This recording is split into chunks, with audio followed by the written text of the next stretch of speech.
Saludos. ¿Desde qué parte del mundo nos ves? Cuéntanoslo en los comentarios. Nos encantará saberlo. Además, puedes apoyarnos gratuitamente dando me gusta y suscribiéndote al canal. En el corazón del Japón imperial, una mujer se elevó por encima de todas. No era una guerrera, pero sus decisiones desataron una de las guerras civiles más sangrientas de la historia. Se llamaba Taikenmon-in, la madre de 2 emperadores, cuyo amor y ambición por un hijo la llevaron a condenar al otro. Esta es la trágica historia de cómo la devoción de una madre fracturó una dinastía. Enfrentó a hermanos en el campo de batalla y cambió para siempre el destino del trono del crisantemo. Prepárate para conocer a la emperatriz que lo arriesgó todo. En el corazón del período Heian de Japón, una era de exquisita cultura y refinamiento aristocrático, el poder no residía únicamente en el trono del crisantemo.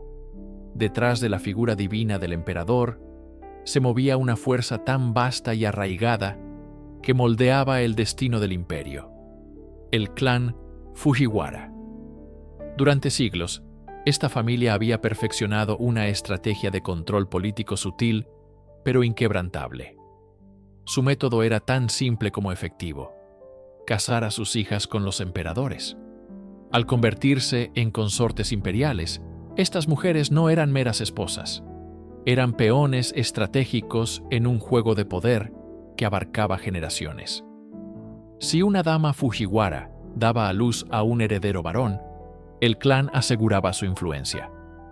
El abuelo Fujiwara del joven príncipe era nombrado regente, conocido como Seisho para un emperador menor de edad o Kanpaku para uno adulto, gobernando de facto en nombre del soberano. De esta manera, el poder imperial fluía directamente a través de las venas del clan Fujiwara, dejando al emperador como una figura ceremonial y espiritual, mientras ellos manejaban los asuntos del Estado. Nacer como una hija en una de las principales ramas de los Fujiwara no era una bendición de libertad, sino la asignación de un deber sagrado y una pesada carga. Desde su infancia, estas jóvenes eran instruidas en las artes de la caligrafía, la poesía, la música y, sobre todo, en el complejo protocolo de la corte. Su propósito en la vida estaba predeterminado: entrar al palacio imperial, capturar el favor del emperador y producir el próximo eslabón en la cadena de poder Fujiwara. En este mundo de biombos de seda, intrigas susurradas y ambiciones veladas, nació Fujiwara no Shoshi, destinada a ser conocida por la historia como Taikenmon-in. Ella era el producto de esta maquinaria política, una mujer cuya vida se convertiría en el eje de una de las luchas por el poder más sangrientas de Japón. En el año 1118, Fujiwara no Shoshi, una joven de apenas 17 años, cruzó los umbrales del palacio imperial. Su entrada no fue la de una emperatriz, sino la de una dama de la corte al servicio del joven emperador Toba. Sin embargo, su linaje y conexiones la distinguían. Era prima del propio emperador y había sido adoptada por el emperador enclaustrado Shirakawa, el abuelo de Toba, y el verdadero poder en la sombra que gobernaba Japón. Esta adopción era una maniobra política de Shirakawa para colocar a una aliada de confianza en la cámara más íntima del poder. La corte de Heian era un microcosmos de jerarquías rígidas y competencia feroz. Las mujeres vivían en un mundo conocido como el Kokyu, el palacio interior, una jaula dorada donde el favor imperial era la única moneda de valor. Cada gesto, cada poema compuesto, cada elección de color en sus elaborados vestidos de 12 capas, o Yuni Hitoe, era un acto político. Shoshi, a pesar de su juventud, tuvo que navegar este laberinto de celos, alianzas cambiantes y estrictas etiquetas. El emperador Toba era solo un adolescente, un soberano en nombre pero una marioneta en manos de su formidable abuelo, Shirakawa. La influencia del emperador enclaustrado era absoluta. Sus decisiones determinaban nombramientos, políticas y, crucialmente, qué consortes recibían el favor imperial. Para Shoshi, ganarse el afecto de Toba no era suficiente. Debía asegurar la aprobación y el respaldo del hombre que controlaba el destino de todos en la corte. Su posición inicial era precaria, una más entre las muchas damas nobles que aspiraban a la atención del monarca. Su inteligencia, su encanto y la poderosa protección de Shirakawa serían las herramientas con las que comenzaría su inexorable ascenso. Un camino que la transformaría de una simple dama de la corte a una figura central en el destino del imperio. En el competitivo y cerrado mundo del palacio interior, Fujiwara no Shoshi demostró ser mucho más que una simple debutante. Rápidamente, su presencia comenzó a eclipsar a las demás damas de la corte. No fue solo su belleza, sino una combinación de ingenio, cultura y una profunda comprensión de la política de alcoba lo que atrajo al joven emperador Toba. Su relación floreció, y en poco tiempo, Shoshi se convirtió en su consorte más amada, un hecho que no pasó desapercibido para los observadores de la corte. Su ascenso fue meteórico. El favor del emperador se traducía directamente en estatus y poder. Recibía los mejores aposentos, los regalos más suntuosos y, lo más importante, el acceso privilegiado al soberano. Sin embargo, su éxito no se debió únicamente a su conexión con Toba. El patrocinio del emperador enclaustrado Shirakawa fue el verdadero motor de su elevación. Shirakawa vio en Shoshi el instrumento perfecto para mantener su control sobre Toba y la línea de sucesión. La relación entre Shoshi y el viejo emperador enclaustrado fue objeto de intensos rumores y especulaciones. Las crónicas de la época, como el Kōji-dan, insinúan una intimidad que iba más allá de la de un padre adoptivo y su hija. Se susurraba en los pasillos que Shirakawa, conocido por su libido, visitaba con frecuencia los aposentos de Shoshi y que su favor hacia ella era de una naturaleza profundamente personal. Esta supuesta relación, aunque escandalosa, la protegió de sus rivales y consolidó su posición. Era la favorita tanto del emperador titular como del poder real detrás del trono.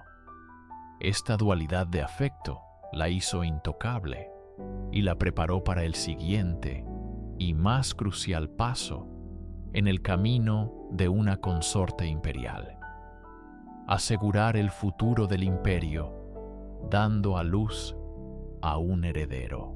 El año 1119 marcó el triunfo definitivo de Fujiwara no Shoshi. En el quinto mes lunar, los salones del Palacio Imperial se llenaron de una tensa expectación que culminó con la noticia que todos esperaban. La consorte favorita había dado a luz a un hijo varón, el primer príncipe del emperador Toba.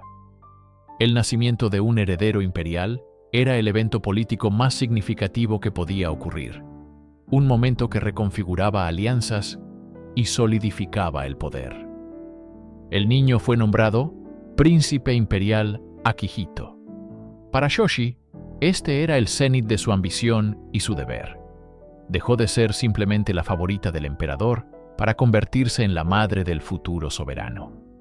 Su estatus se elevó de manera inconmensurable, otorgándole una influencia y una seguridad que ninguna otra consorte podía desafiar. El clan Fujiwara celebró, viendo en el recién nacido la continuación de su dominio sobre el trono. Sin embargo, una sombra de duda se cernía sobre la jubilosa ocasión. Los mismos susurros que hablaban de la íntima relación entre Shoshi y el emperador enclaustrado Shirakawa ahora se arremolinaban en torno a la cuna del príncipe. Una frase mordaz, atribuida al propio emperador Toba años más tarde, quedaría registrada en la historia. Se dice que al mirar a su hijo, Toba lo llamó Ojigo, o el hijo del tío, una referencia velada a que el verdadero padre del niño era su propio abuelo, Shirakawa. Esta duda sobre la paternidad, esta mancha en el linaje, fue una semilla de amargura plantada en el corazón de Toba. Aunque en ese momento la celebración ahogó los rumores, la ilegitimidad percibida del príncipe Akihito se convertiría en una herida supurante en la psique del emperador. Shoshi había cumplido su objetivo, pero al hacerlo, había introducido sin saberlo un elemento de inestabilidad y resentimiento personal, que, décadas más tarde, estallaría en una guerra civil devastadora, enfrentando a padre contra hijo. En el año 1124, Fujiwara no Shoko dio el paso definitivo que la separaría para siempre de su vida anterior. Dejó de ser simplemente la consorte más favorecida para convertirse en Chugu, la emperatriz consorte del emperador Toba. La ceremonia fue un despliegue sobrecogedor del poder y la tradición imperial. Vestida con el Junihitoe, un atuendo formal de 12 o más capas de seda, cada una con un color y un significado preciso, Shoko se convirtió en un símbolo viviente de la estética y la virtud de la corte Heian. Su ascensión no fue solo un triunfo personal o para su familia. Era una declaración de la estabilidad de la línea de sucesión a través de su hijo, el príncipe Akihito. El título de emperatriz conllevaba una carga inmensa de deberes y expectativas. Ya no podía permitirse la espontaneidad. Cada uno de sus movimientos, desde la manera de sostener un abanico hasta la caligrafía de sus poemas, era escrutado como un reflejo del propio emperador. Su principal deber, más allá de cualquier otro, era el de la continuidad. Debía asegurar el linaje imperial, no solo habiendo dado a luz al heredero, sino manteniendo una salud y una compostura que garantizaran la posibilidad de más príncipes. Además, se esperaba que fuera una mecenas de las artes, que liderara los círculos poéticos y que personificara el ideal de belleza y refinamiento que definía a la aristocracia. Para Shoko, ahora formalmente conocida por su título imperial, este era el apogeo del poder femenino visible, pero también el comienzo de una vida en una jaula dorada, donde el protocolo era ley y el deber personal se disolvía en la inmensa responsabilidad de su posición. La vida como emperatriz se desarrollaba en el Kokyu, el palacio interior, un mundo casi exclusivamente femenino, regido por un código no escrito de alianzas, rivalidades y secretos.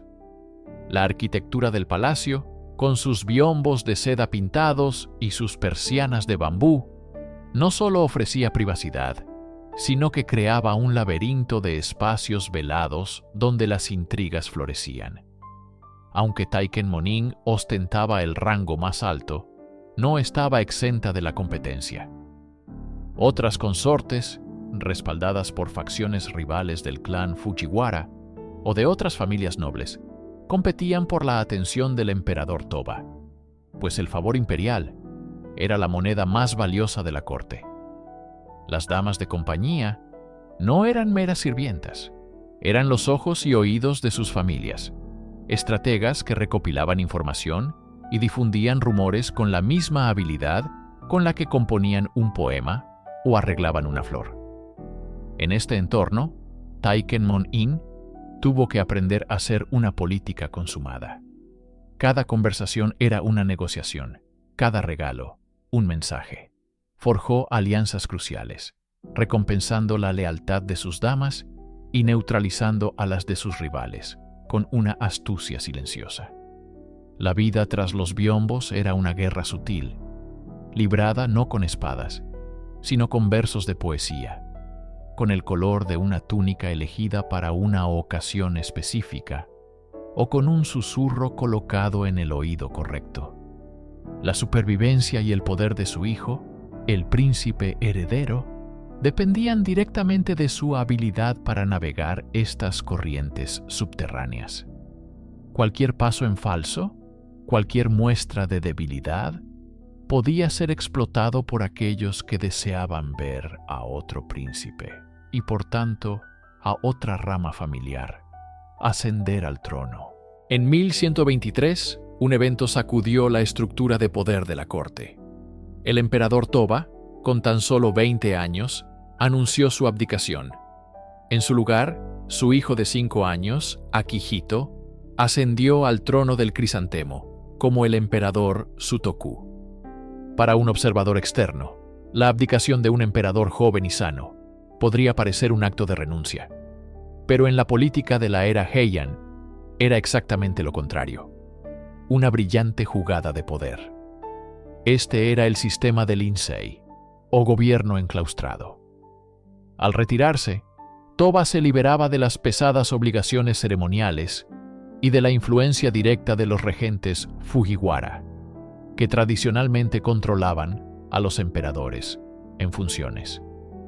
Como emperador retirado, o Daijō-tenno podía establecer su propia corte, emitir edictos y manejar los asuntos del Estado con una autoridad casi absoluta, gobernando a través de su hijo, que no era más que una figura ceremonial. Para Taikemon-in, esta transición fue monumental. Su estatus cambió de emperatriz consorte a emperatriz viuda, la madre del soberano reinante. Su prestigio alcanzó nuevas cotas, pero su posición se volvió infinitamente más precaria. Ahora se encontraba en el centro de una compleja red de poder. Por un lado, estaba su hijo, el emperador Sutoku, en cuyo nombre se gobernaba. Por otro, su esposo, el ahora emperador enclaustrado Toba, que ejercía el poder real. Y sobre ambos, aún se cernía la sombra de su propio padre y abuelo de Toba, el gran emperador enclaustrado Shirakawa, el arquitecto original de este sistema. Ella era el nexo entre estas tres generaciones de poder, una posición que le otorgaba una influencia sin precedentes, pero que también la exponía a las tensiones y choques inevitables entre ellos. Aunque su hijo Sutoku era el emperador, la relación de Taikemon-in con el emperador enclaustrado Toba continuó siendo fructífera. La pareja tuvo más hijos, consolidando aún más la línea imperial. Sin embargo, lo que debería haber sido una fuente de estabilidad se convirtió en la semilla de una tragedia futura. En 1139, Taikemon-in dio a luz a su octavo hijo, el príncipe Narihito. Desde su nacimiento, Toba mostró un favoritismo abrumador y público por este nuevo bebé, un afecto que nunca le había prodigado a su primogénito, Sutoku. Este cambio en la dinámica familiar no era un simple asunto privado. En la corte Heian, el favor del poder real lo era todo. La preferencia de Toba por el joven Narihito comenzó a socavar la autoridad y la legitimidad del emperador Sutoku. Las razones de Toba eran complejas y profundamente personales. Fue en esta época cuando el rumor más destructivo de la historia imperial japonesa comenzó a ganar fuerza, probablemente avivado por el propio Toba o sus aliados. Se susurraba que Sutoku no era realmente hijo de Toba, sino del gran emperador enclaustrado Shirakawa, el abuelo de Toba y padre de Taikemon-in. Esta acusación de incesto, aunque nunca probada, servía como una justificación perfecta para el desprecio de Toba hacia su primer hijo, a quien supuestamente llamaba tío niño. Para Taikemon-in, la situación era una pesadilla.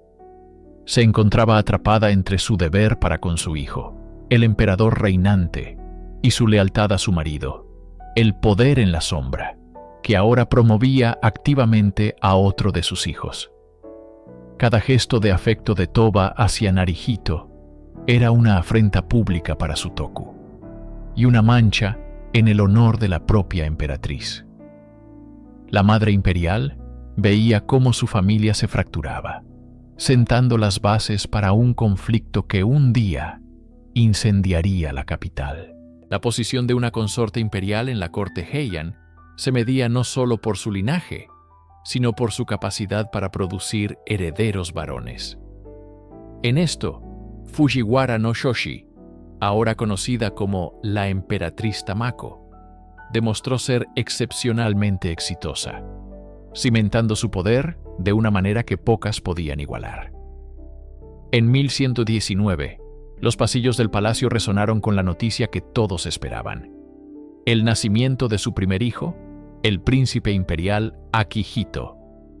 Este evento fue un triunfo político monumental para su clan, los Fujiwara, y especialmente para su padre, el regente Fujiwara no Tadasane. Akihito no era solo un príncipe, era el heredero indiscutible del trono del crisantemo, el futuro emperador Sutoku. Su nacimiento fue celebrado con elaborados ritos sintoístas y ceremonias budistas, cada una diseñada para asegurar su salud y su destino divino.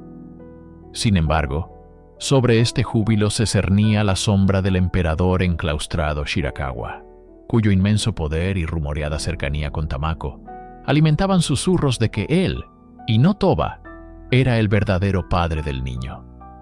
A pesar de los rumores, la posición de Tamako era inexpugnable.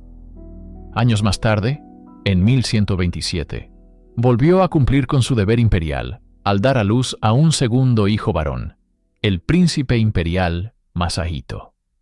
El nacimiento de un segundo heredero fue visto como una bendición adicional, una garantía para la línea de sucesión. En ese momento, nadie podría haber imaginado que este segundo hijo, el futuro emperador Go Shirakawa, se convertiría en el mayor rival de su hermano.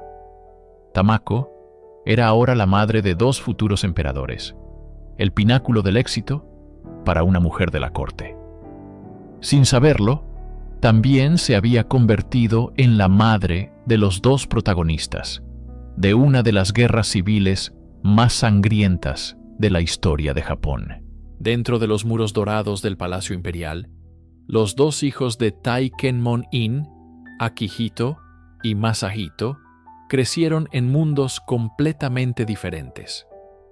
Sus destinos divergentes fueron moldeados no por su madre, sino por las ambiciones y resentimientos de los hombres que ostentaban el verdadero poder.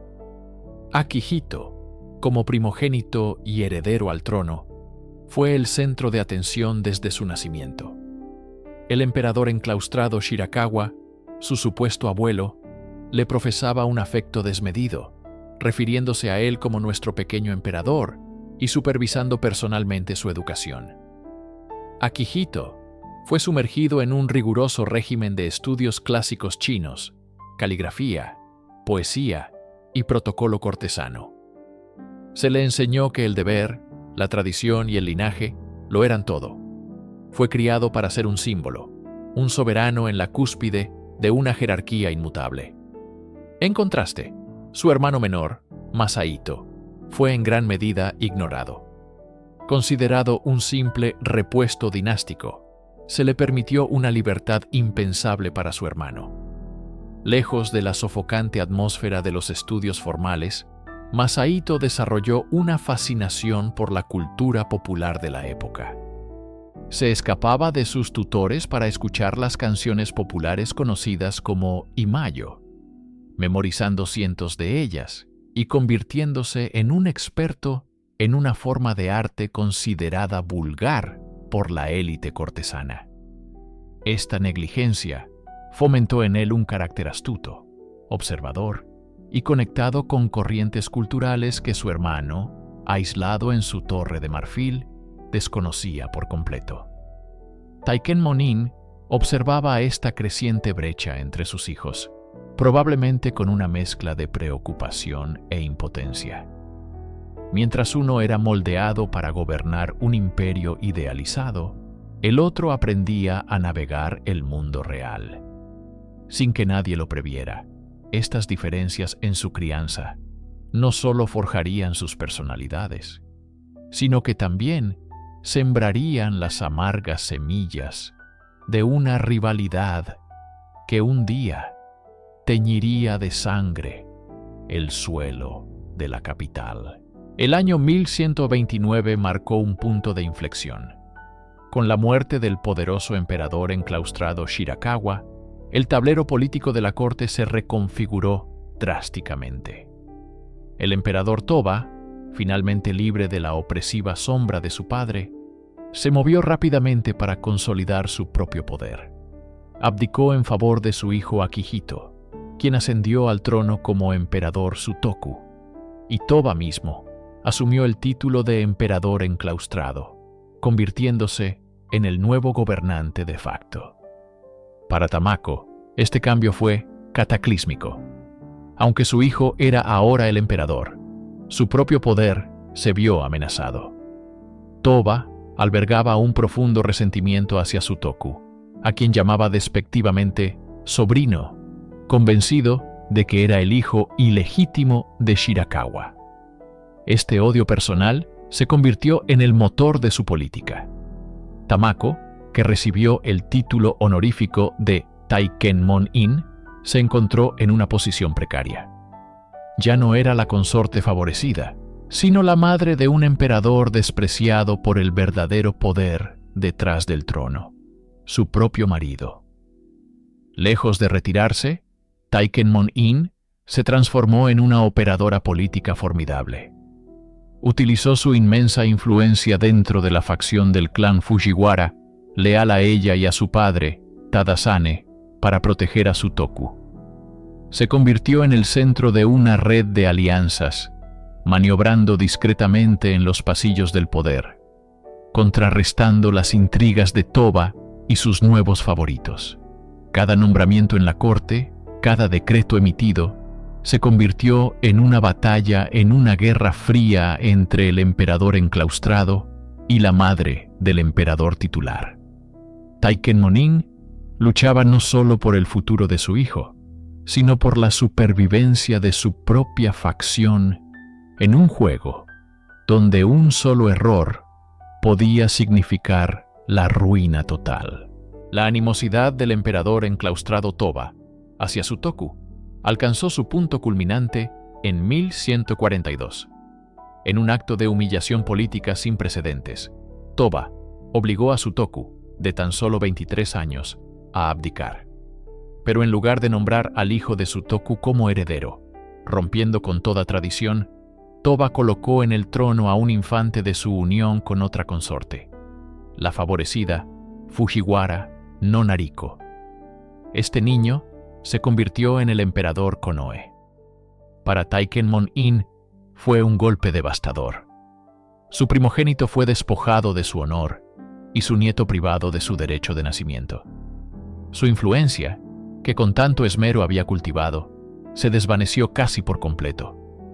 La corte se fracturó irremediablemente. Por un lado, la facción de Toba y la nueva emperatriz Nariko, que controlaban al joven emperador.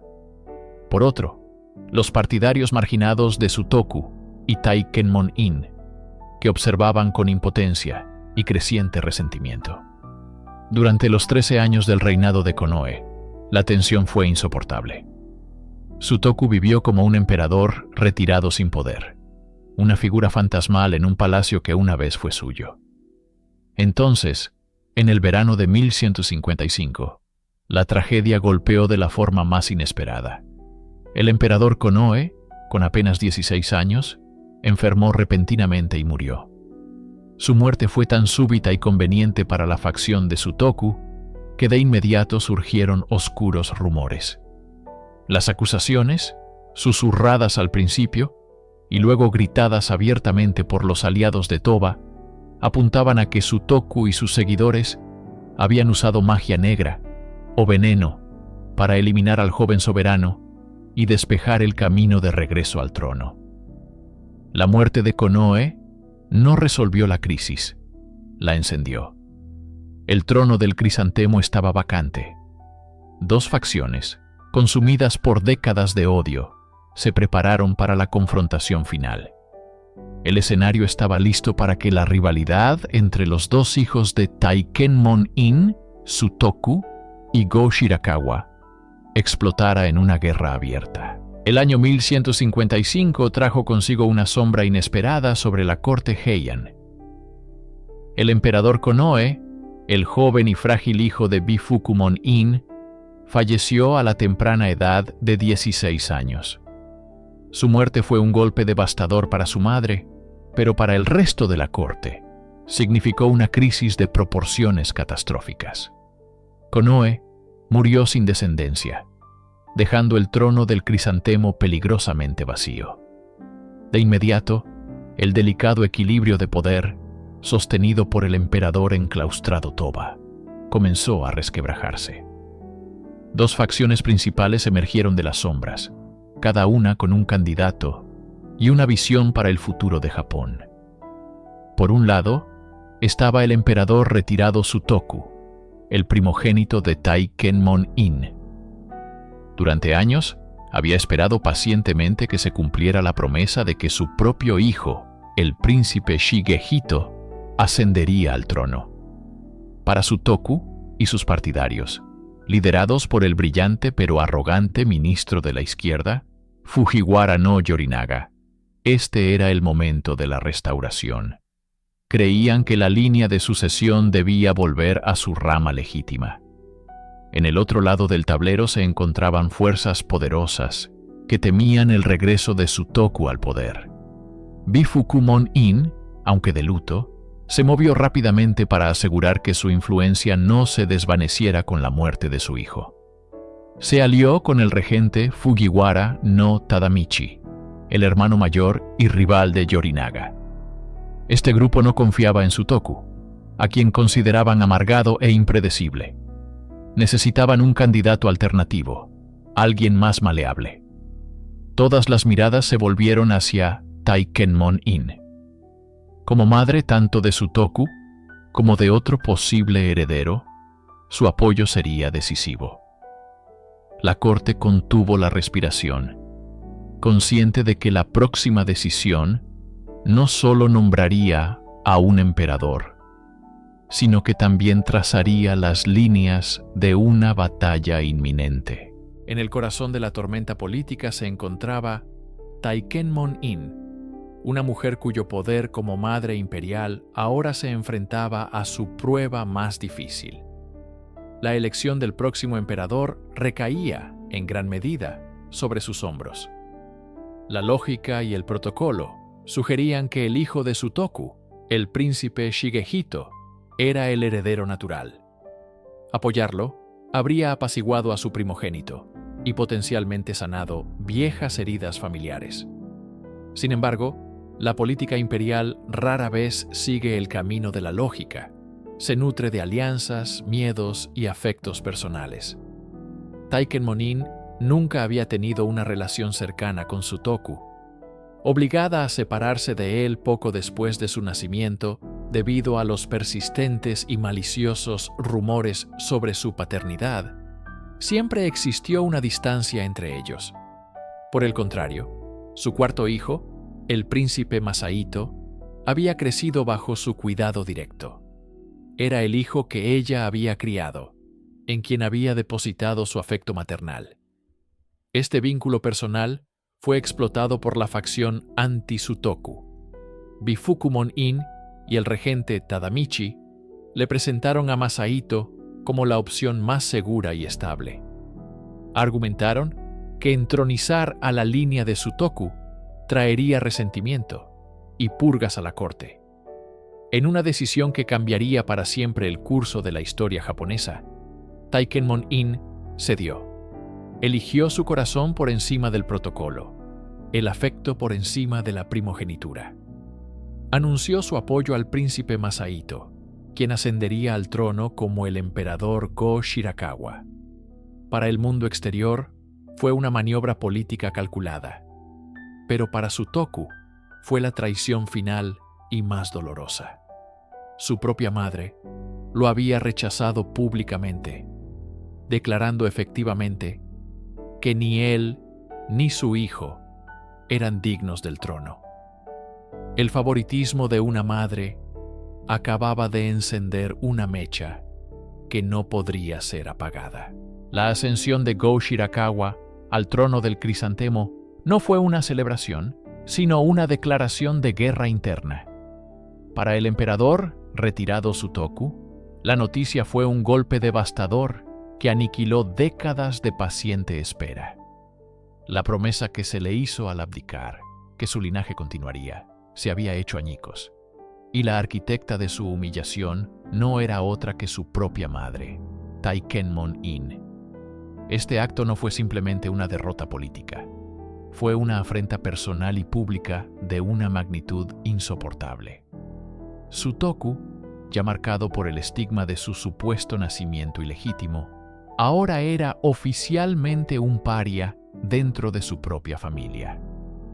El ascenso de su hermano menor era una confirmación para toda la corte de que su reclamo y el de su hijo carecían de valor. La amargura que había acumulado durante años de exilio político se transformó en una furia helada. Se sintió traicionado por su abuelo Toba, burlado por sus rivales en la corte y, lo más doloroso de todo, abandonado por su madre. Esta humillación final fue la gota que colmó el vaso. Sutoku ya no estaba dispuesto a jugar según las reglas de una corte que lo había despreciado. Comenzó a reunir a su alrededor a todos aquellos que también habían sido marginados por el nuevo régimen. Su principal aliado fue el formidable Fujiwara no Yorinaga, cuya ambición había sido frustrada por su hermano, el regente Tadamichi. A ellos se unieron guerreros poderosos y descontentos de los clanes Minamoto y Taira, como Minamoto no Tameyoshi y Taira no Tadamasa. El palacio de Sutoku se convirtió en el centro de una conspiración, un refugio para los agraviados y los ambiciosos. El hijo abandonado ya no buscaba justicia, buscaba venganza. El honor imperial sería restaurado no con decretos, sino con la espada. La frágil paz en la capital se mantuvo por un hilo, mientras el emperador enclaustrado Toba vivía. Su autoridad, aunque menguante, era el último dique que contenía la inundación de resentimiento. Pero en el verano de 1156, Toba murió. Con su fallecimiento, cualquier pretensión de orden se desvaneció. La tormenta que se había estado gestando durante años, finalmente, estalló con una furia incontrolable. Este fue el comienzo de la rebelión de Hogen. Inmediatamente después de la muerte de Toba, las dos facciones se movilizaron para la guerra. La corte, que durante tanto tiempo había sido un escenario de intrigas poéticas y ceremonias refinadas, se transformó en un campo de batalla. De un lado, el emperador retirado Sutoku y Fujiwara no Yorinaga reunieron a sus fuerzas en el palacio Shirakawa-den. Con ellos estaban los veteranos guerreros Minamoto no Tameyoshi y Taira no Tadamasa. En el otro lado, operando en nombre del emperador Go Shirakawa, estaban el regente Tadamichi y Bifukumon-in. Su fuerza militar era formidable y trágicamente irónica. Estaba liderada por Taira no Kiyomori, sobrino de Tadamasa, y Minamoto no Yoshitomo, el propio hijo de Tameyoshi.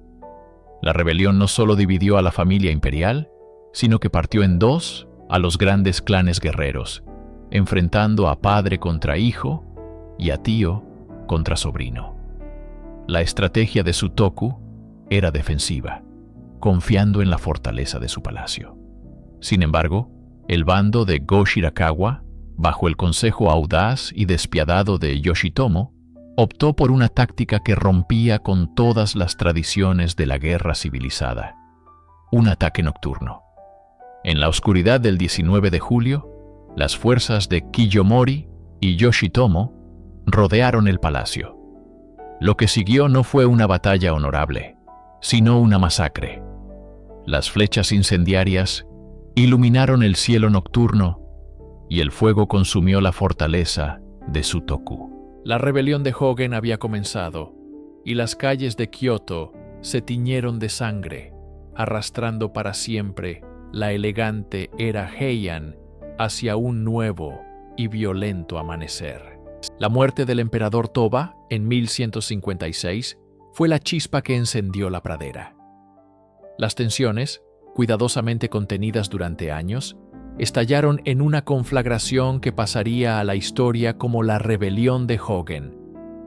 En un lado se encontraba el emperador reinante, Go Shirakawa, el hijo favorito de Taikenmon-in. Contaba con el respaldo de figuras clave como el poderoso Fujiwara no Tadamichi y, crucialmente, los guerreros más astutos y ambiciosos de la época, Taira no Kiyomori y Minamoto no Yoshitomo. En el otro lado, se alzaba una facción desesperada y resentida, liderada por el emperador retirado Sutoku, el primogénito de Taikenmon-in, a quien se le había negado el derecho de colocar a su propio hijo en el trono. Sutoku encontró aliados en el formidable ministro de la izquierda, Fujiwara no Yorinaga, y en el veterano líder del clan Minamoto, Minamoto no Tameyoshi, padre de Yoshitomo. La capital, Heian-kyo, se convirtió en el tablero de ajedrez de una lucha fratricida. Lo que hacía esta guerra tan devastadora no era solo el choque de ejércitos, sino la fractura del núcleo mismo del poder. La familia imperial, hermano contra hermano, padre contra hijo. Taikenmon-in, desde su posición, observaba cómo su preferencia por un hijo sobre el otro había dividido el linaje imperial de una manera irreparable. La guerra fue breve, pero brutal. Un audaz ataque nocturno al palacio donde se atrincheraba Sutoku, liderado por Kiyomori y Yoshitomo, selló el destino de la rebelión. Las llamas que consumieron las residencias de los nobles esa noche simbolizaban el fin de una era, una donde las disputas se resolvían con intrigas de corte y no con el acero de las espadas samurái. La victoria de la facción de Go Shirakawa trajo consigo una paz sombría, cimentada en una crueldad sin precedentes. Para el emperador retirado Sutoku, la derrota fue absoluta y humillante. Capturado tras la batalla, su destino se convirtió en un sombrío ejemplo del nuevo orden. Rompiendo con siglos de protocolo imperial que dictaban un trato respetuoso, aunque restrictivo, para los miembros de la familia imperial caídos en desgracia, Sutoku fue despojado de sus títulos y sentenciado al exilio. Fue enviado a la remota provincia de Sanuki, en la isla de Shikoku, un lugar lejano del esplendor y el poder de la capital. Esta decisión, de una dureza inaudita para un antiguo soberano, un hijo del cielo, conmocionó a la corte. Para Taikenmon-in, fue la culminación de su tragedia personal. Había asegurado el trono para su hijo amado, Go Shirakawa, pero el precio fue el destierro y la deshonra de su primogénito. Las cartas y poemas que Sutoku escribió desde su exilio están impregnados de amargura y un profundo sentimiento de traición, no solo por parte de su hermano, sino implícitamente por la madre que lo había apartado. Se dice que, en su desolación, se dedicó a copiar sutras para enviarlos a la corte, pero fueron rechazados por temor a que contuvieran una maldición. Consumido por el odio, la leyenda cuenta que Sutoku se convirtió en un Onryo, un fantasma vengativo, jurando traer calamidades sobre Japón.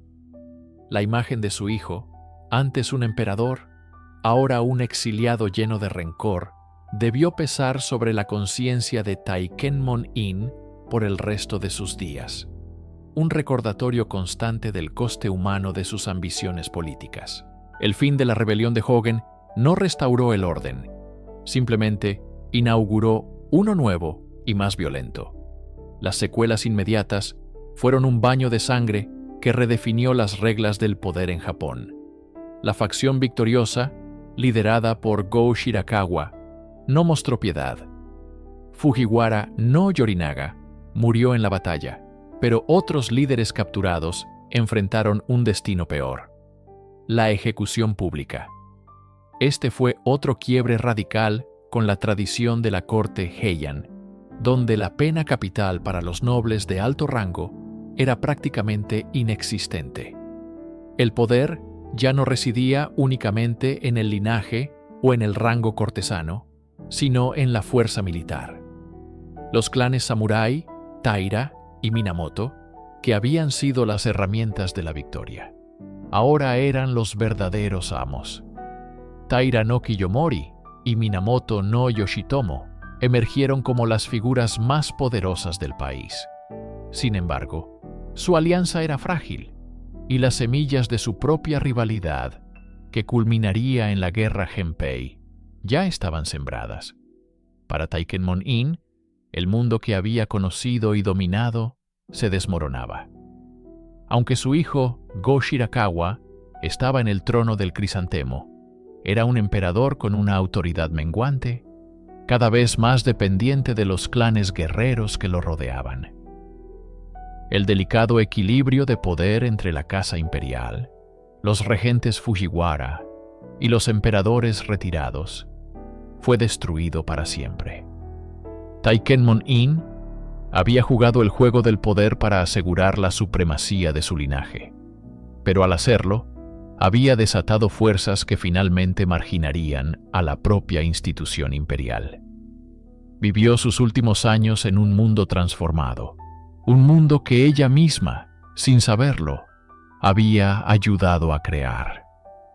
Uno donde el sonido de las espadas resonaba más fuerte que los decretos imperiales. Al evaluar la vida de Fujiwara no Shoshi, conocida como Taikemon-in, nos enfrentamos a una figura de profundas contradicciones.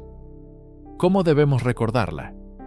Fue la piadosa consorte que patrocinó templos budistas y fue aclamada por su devoción, una santa imperial que actuó por amor maternal.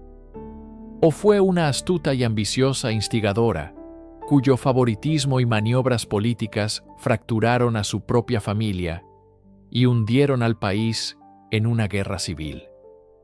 La respuesta, como suele ocurrir en la historia, se encuentra en un complejo punto intermedio. Por un lado, su devoción religiosa era genuina, y su papel como mecenas de las artes y la fe fue significativo. Sus acciones pueden interpretarse como las de una madre y una emperatriz, cumpliendo con su deber según las normas de su tiempo: asegurar el poder y la prosperidad para su linaje directo. En la despiadada política de la corte Heian, la supervivencia de su facción dependía de colocar a Go Shirakawa en el trono. Sin embargo, es imposible ignorar las devastadoras consecuencias de sus decisiones.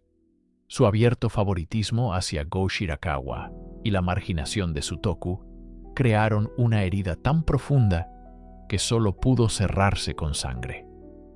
La rebelión de Hogen, que ella ayudó a provocar, fue el punto de inflexión que marcó el declive del poder imperial y el ascenso imparable de la clase samurái. Taikemon-in es, en última instancia, un símbolo de la era que termina.